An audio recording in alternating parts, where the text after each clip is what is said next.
This episode of Ice Cold Case is brought to you by Big Noise, a beer created to go best with a great meal.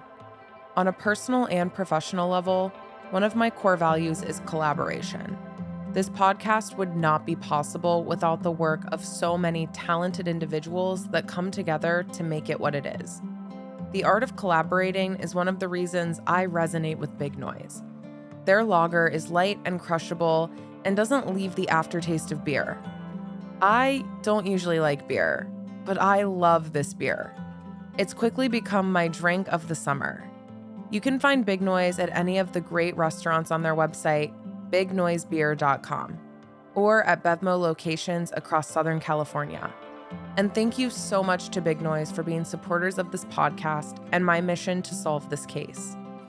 Please note you must be 21 years or older to purchase Big Noise, and as an advocate for those battling addiction, I want to remind you all to drink responsibly, enjoy in moderation, and never drink and drive.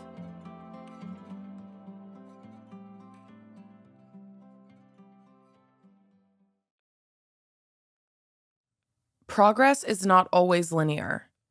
Some days it feels like I've made a groundbreaking discovery, and other days it feels like I am right back to square one. It's frustrating, it's heartbreaking, it's confusing. I know there are people out there who want this case solved, but I can't shake the feeling of intense isolation that I'm experiencing during this phase of the journey. My power is in sharing this story, getting people to talk about John Cornelius McGee, whether they knew about this case and forgot, or if they never knew at all. At this point, I'd like to go through and cross off the theories I can disprove, while honing in on those that are left behind, the theories that seem very likely to be true. But right now, it seems like as I take one small step forward, I'm pushed two giant steps back. We're getting into the weeds, and my limitations are becoming clearer. I'm relying on my family's reaction to this podcast to guide where I investigate next. And in the midst of all this confusion, some voices are getting louder.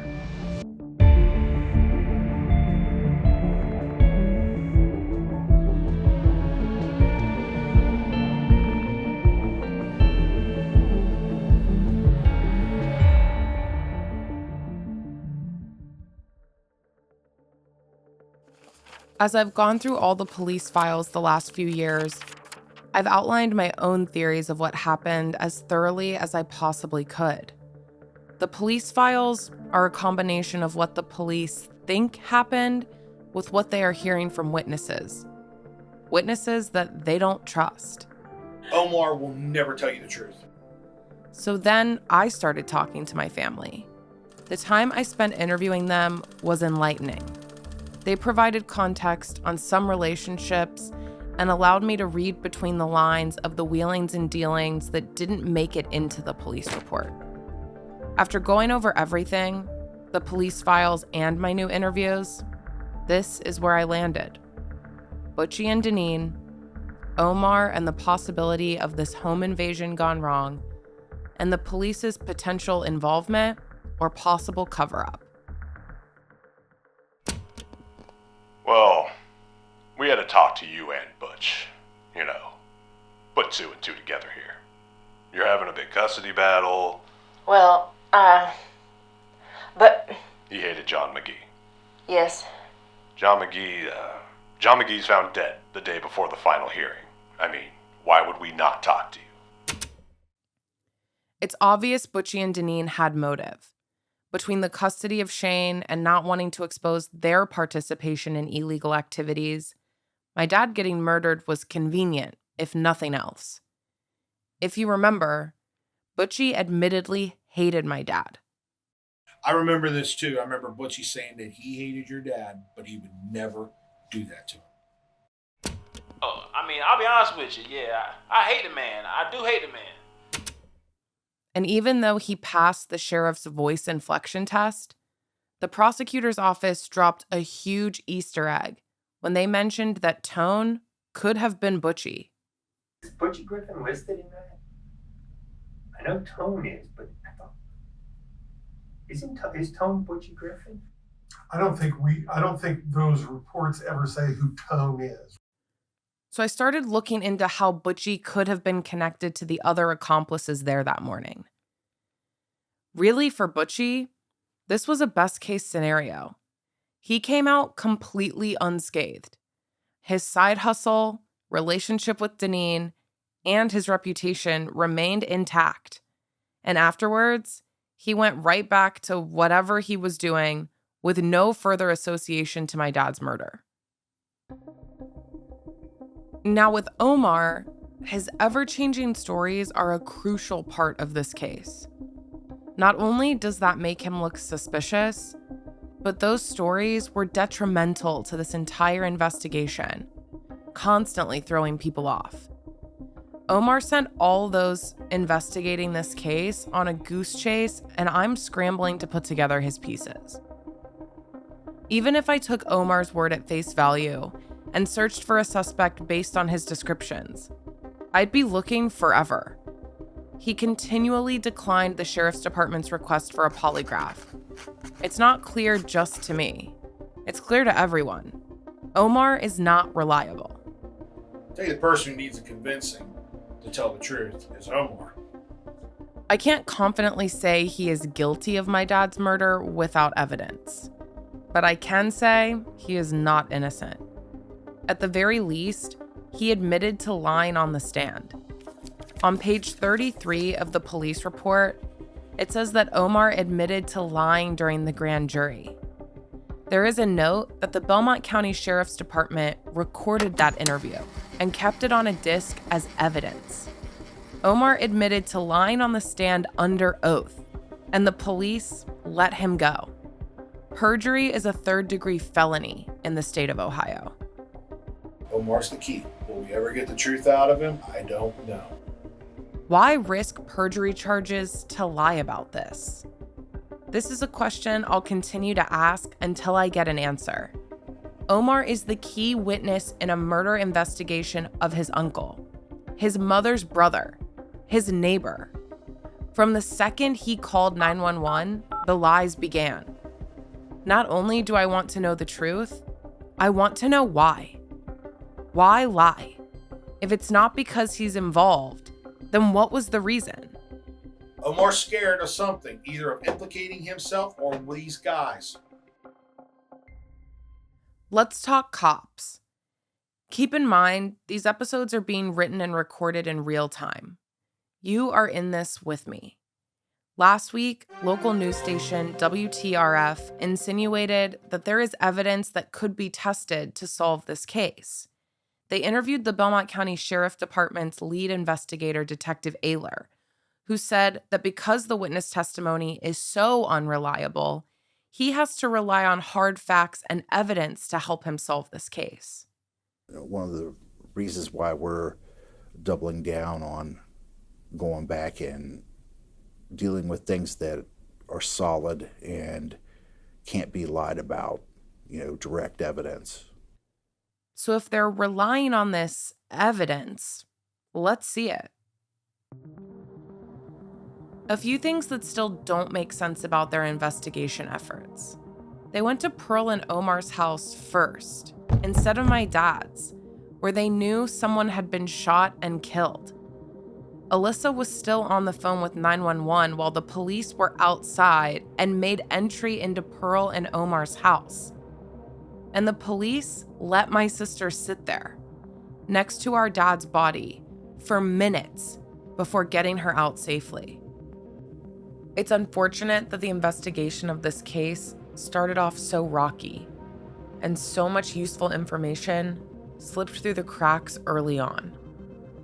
But if the Belmont County Sheriff's Department is willing to step up their efforts and move the needle on this case, I guess it's better late than never.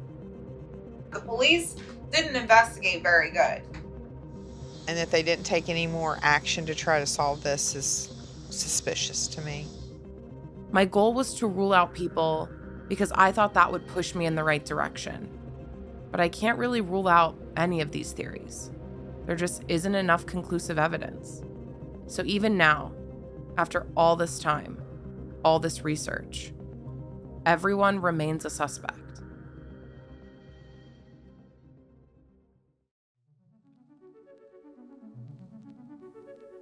I have been heavily investigating this case for years. Everything you have heard has been carefully considered and corroborated to the best of my ability. I am not just casually throwing out names in this podcast. So I am not listing every person that was sent to me as a possible suspect because I haven't had time to dive deeper into how they could be associated yet, but I will. As I'm looking at these names, I'm also looking for a number of suspects, but because of the inconsistencies in Omar's witness statement, it's hard to know how many guys broke into Omar's house that morning. Omar had changed the story from 4 people to 8 people, back to 4 people, to 3 people, to 10 people.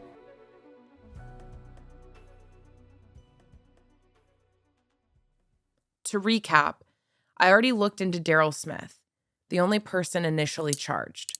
Duncan Waits, one of the names I believe was redacted in the police report. And Tone, whose real identity still remains a mystery. And just when it feels like this couldn't get more twisted or more personal, it does. Someone in my family knows more than what they are saying. In the police reports, my cousin Dwight, who was apparently living in Los Angeles at the time, had some connections to this group of guys. He gathered the cousins together for a reason, to see if any of them had inadvertently caused this. According to the police files, Richard became very irritated about this conversation and actually had to leave the backyard to calm down. I think something else is happening here within the family, but I can't quite pinpoint it. And I think the family knows this. Do they want to admit it or not? I don't know. Like I said, you weren't involved in their life. I don't know if they don't want a skeleton brought out. That's a good possibility. Let me be very clear. In past episodes, when I said the family, I obviously didn't mean all 100 of my cousins in Wheeling were directly involved with my dad's murder. But I have seen how quickly word spreads within this group. So I wouldn't be surprised if quite a few of them obtained some information, or at the very least, heard something that could be helpful in this investigation that they're just sitting on. They cover that up under the guise that it's only hearsay or none of their business. But it's worth tracking the rumors to find the dead ends. It could end with the rumor, but it could also lead to the truth. At the end of the day, I do think that family members were involved. I just can't prove which ones. However you look at it, this is a family affair.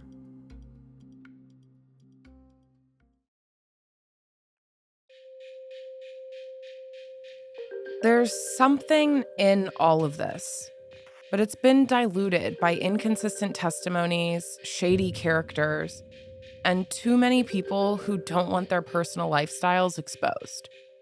There's been moments recently I felt the need to start over and look at this from a different perspective. For now, I'm going to try starting with the home invasion and moving forward.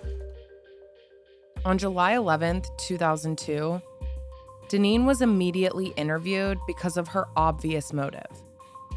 But when Deneen died in 2020, so did any information she had about that day. If she knew these people, how she knew these people, is something I may never know.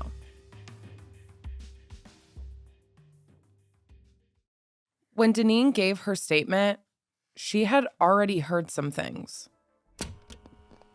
I know he got shot. I know that someone over here got tied up. Another thing I heard, his nephew's the one that shot him. I mean, that's my baby's father. I didn't want him dead. At what point between the actual murder and the time she was brought into the sheriff's department would she have heard anything Her interview was just a few hours after the murder. Who would have told her any information about who was involved? Unless she already knew, or worse, was also involved. My sister thinks there was a woman in my dad's house that morning. Maybe she was being used as a distraction. Alyssa remembers him checking on her more than usual that night and making sure she was asleep. I think somebody might have been downstairs, a female, because I did hear stories about there was a girl there. But from what I can remember, he was awake that night all night, which is not like him. The fact that he came into my room and checked on me 3 or 4 times that night alerted me that he was awake, and he kept going downstairs. So I do think there was a female there. Then the police said that they found women's clothing downstairs in my dad's basement. Somebody was in that basement though, because they said they found shorts down there that belonged to a female. Maybe shorts and underwear, or just shorts that belonged to a female. But to my knowledge, the Belmont County Sheriff's Department didn't collect or test anything for DNA. Was he hiding that someone was downstairs? Was it Deneen? If it wasn't, who was it? A possibility I have heard is that it could have been a woman named Tiffany Luft. Tiffany died in 2009, so it's possible that I won't ever know for sure if she was there. But this adds to the list of reasons why collected evidence and DNA testing could have closed this case. A lot of people who were involved or around at the time have passed away. But they should have been spoken to by the Belmont County Sheriff's Department while they still had the chance. The Belmont County Prosecutor's Office had explained to me that the grand jury can be used as an investigative tool. When I met with them in person, they told me that they would consider taking this case back to a grand jury to interview new witnesses and see what new information they could find. But why hadn't they considered it or reconvened a grand jury at all in the last 21 years? They could have spoken to all of these witnesses, on the stand, under oath. If you are telling us that some of these people know what's going on, we absolutely will consider convening a grand jury.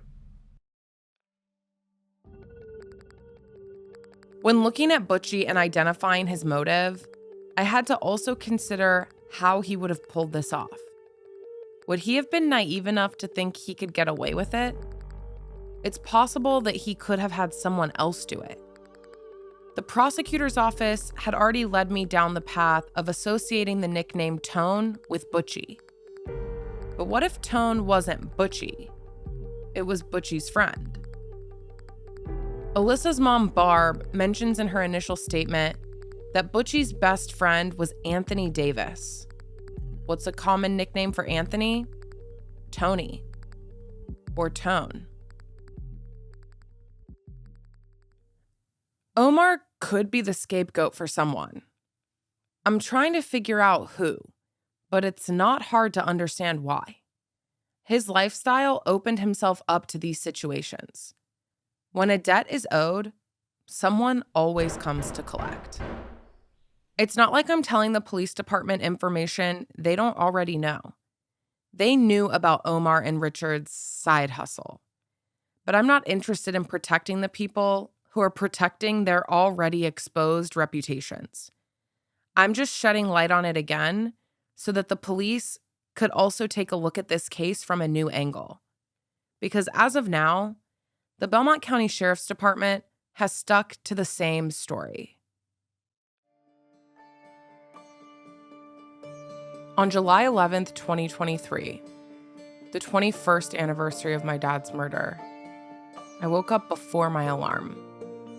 It was so bright outside that I rolled over to see what time it was in such a panic I felt like I had overslept. But it was 6:33 in the morning, right around the same time that Omar would have gone outside with these guys. On July 11th, 2002, in Bridgeport, Ohio, The sun rose at 6:04 in the morning. By 6:30 or so, the sun was high in the sky. And in the 5 minutes that Omar was outside, it should have been easy for him to identify these guys to the police. The big key to this is what happened when they took Omar outside. Another strange thing about Omar, he changed his clothes before the police arrived. A woman saw Omar running to the break-and-block shop at the end of the street where he made his 911 call. Her name is Barbara, and she was taking her son to work. Barbara says that Omar was wearing black boxer shorts and no shirt. But when the police got to the scene, Omar was wearing blue and yellow shorts and a tank top. Barbara asked a chilling question to the police in her interview. Why would Omar go somewhere else to call 911? Remember the safe those guys were looking for as they ransacked Krill and Omar's house? It allegedly belonged to Omar's brother, Richard. At the time, Richard lived in Columbus. That's about a 2-hour drive from Bridgeport. I asked Kim if it's possible that Richard could have been inside the house that morning. She knew Richard, his build, his voice. She didn't believe he was there. I don't think so. The build, Richard's short and chubby, just the build, wasn't it, or the voice. My dad's lawyer, Ed Sesterstick, received an anonymous tip that Tone was from Columbus. Tone was not in the house. He was on the radio, possibly keeping watch. So just because Richard was not in the house doesn't mean he wasn't there. The list of who Tone is doesn't seem to be getting any shorter. Is it Butchie? Is it Anthony? Is it Richard? Here is where I will be protecting identities again. Re-recorded interviews and distorted voices will be used to protect my sources. While I am taking every tip, every story with a grain of salt, I am not ignoring the possibility of the truth behind the smoke and mirrors. I'll reiterate again, without evidence from the police to help confirm or deny people's involvement or presence at the scene, I have to keep exploring these avenues, taking a rumor and breaking it down until it's either proven false or is corroborated by new information. I spoke with someone who told me that Richard called them the morning of July 11th, 2002, at 6:30, about 10 minutes before my dad was shot. Richard called me at 6:30 in the morning, and I remember because I had just left for work. And he told me, my Uncle Jay is dead. How would he know that his Uncle Jay was dead if he hadn't even been shot yet? How would Richard, or anyone, know that my dad was killed that morning before he was actually killed?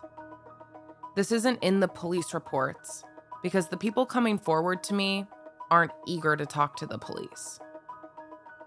I think Richard and Omar were in business together at the time. Perhaps this was a family business. But who were they working for? I have my suspicions that another, more notorious cousin was running this business behind the scenes. Omar told the Belmont County Sheriff's Department in 2005 that he did not come forward with as much information because he was afraid of retaliation. Every time he talks, it's a new story. But this time, Omar said that the night before my dad was murdered, someone called my dad's house asking if Richard was there. My dad immediately hung up. A few hours later, he was killed. Omar said that my dad also had a safe with a few $1,000s in it. He said that Richard would sometimes keep money at my dad's house. Where did this money come from? Was it Richard's money in that safe? And Omar just says, oh, they threatened him, saying, we want the money. What money? What money? Another lead the police didn't consider. Following the money. You know, a lot of this is hearsay. I'm not sure. Fact. I mean, you could track the money. I'm at a point where my theories could overlap, and probably do. All of these names could be involved in some way or another to varying degrees. Some are relatives, some are strangers, some were enemies of my dad, and some were seemingly cordial. But by now, we all know that Omar knows who was at my dad's house that day. He was right there. He was right there. How do you not see these people? He knows who they are. Omar knows something. There's no doubt about it. But now I might finally be getting closer too.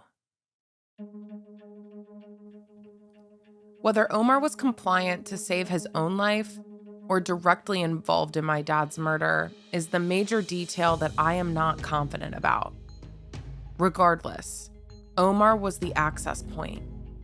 He is the reason my dad walked to the front door in the first place, and why I thought my dad didn't grab a gun. I believe Omar was there when my dad was killed.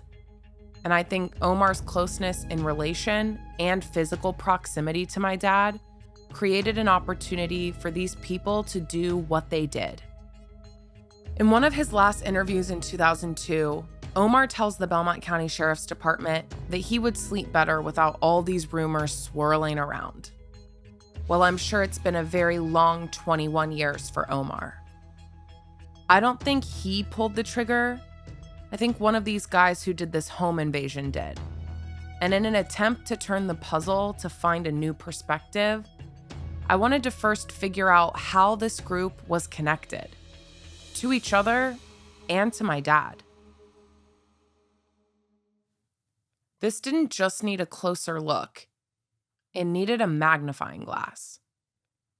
And then I found it in the pages of the witness testimony and the police reports. Someone with a very strong motive for murder. I've mentioned my dad's snitch reputation, but there's a very complicated backstory that explains why and how my dad became a confidential informant. JC worked for the Belmont Sheriff's Department for a long, long time. On August 8th, 2002, Omar went back into the police station because they were preparing for Daryl's grand jury trial. They were trying to get the story straight so they could formally charge Daryl. While they were talking to Omar, he made an interesting connection between Daryl and my dad's other nephew, Rico McGee. He said on page 16 of that transcript that Daryl shot my dad because of Rico. When the detectives asked him what he meant by that, he elaborated, telling them that Daryl and Rico were tight and that my dad testified against both of them in the same trial for drug trafficking. When Butchie was initially interviewed by the police about my dad's murder, he mentioned the same trial Omar was referring to. Butchie told the Belmont County Sheriff's Department that my dad got Rico locked up for life, and that Butchie was also charged at that time. It seemed like a lot of these drug dealers were connected to each other and to Rico. There's a lot of drug dealers. JC has been and has always been. I can start from the beginning. It all started when JC told on his nephew. I don't know if you know Rico. This was back in 92 where I got my first charge at. This was when he sent his nephew to jail for life. See, the situations were JC's a snitch. And there's a lot of people that hate him for that. When it comes to Richard, his connection to Rico is layered. They are cousins. And when Richard called my source to tell them about my dad's murder, he also mentioned something that felt like a clue. Richard said another thing. I feel bad for my family, but this could be good for Rico. Next time on Ice Cold Case. I really don't feel that comfortable talking about Rico. Because I feel like it's going to come out eventually anyway. We get Daryl. He started bringing up some interesting facts. Ice Cold Case is brought to you by Yes. It's written and produced by Madison McGee. Also produced by Jeremy Bembo. Recorded by Danny Sellers. Mixed by Cody Campbell. Our music is by Matt Bettinson, with creative direction by AJ Christensen.